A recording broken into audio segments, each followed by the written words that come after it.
Hey guys, this is an update from my original video where I addressed the clutch fork squeak on my Honda. This is the clutch slave cylinder, and inside here there is a pivot head. This is the clutch fork. So when you press the clutch pedal, this moves back and forth. So that was all dried up inside. I applied grease and the problem was solved. This was about 5-6 months back.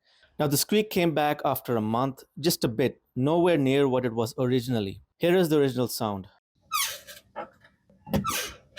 I applied more grease and called it a day. But the squeak came back after a couple weeks. I reapplied grease and it would keep coming back after a few weeks. Now, this continued for a few months. Now, come March and April, the weather warmed up and it got really dry. The humidity has been on average below 30%.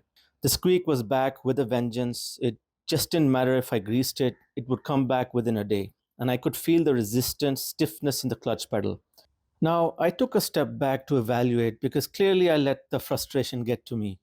I kept applying more grease, and that clearly wasn't the solution.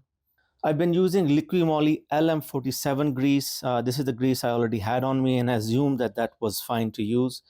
I checked the data sheet, and it showed here, as you can see, the operating temp up to 120 degrees Celsius. Now, I'm not Walter White smart, but I'm just assuming that this grease is not meant for this application. Although they may look the same, they don't always behave the same. Now, I found on a forum a recommended materials list by Honda USA. As you can see, it's old, but I'm sure a lot of it is still applicable today.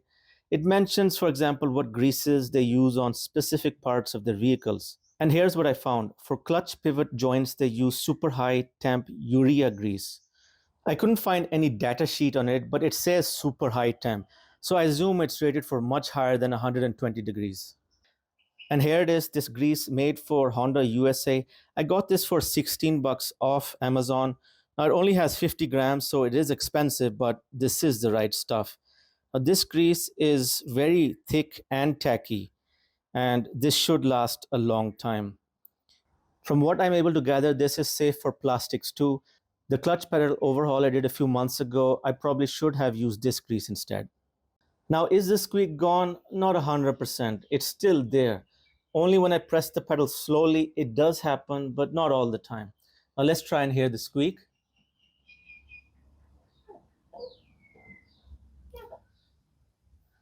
Even though the noise is still there, it's not that bad. I can't really hear it when the engine is running. It's been 2 weeks since I applied it. Importantly, the pedal is smooth. There is no resistance or stiffness that I can feel. Now I'm guessing the mating surface isn't smooth anymore as it did run dry. Plus the weather being dry, humidity levels being really low, that's not helping either. I can't do anything about it until the transmission is removed. If you want to see the original video, the steps I did to grease this area, please click the video on the left. In conclusion, this super high temp urea grease is the right stuff. Had I known this all before, I would have greased it beforehand as a preventive measure. Anyways, as always, thanks for watching.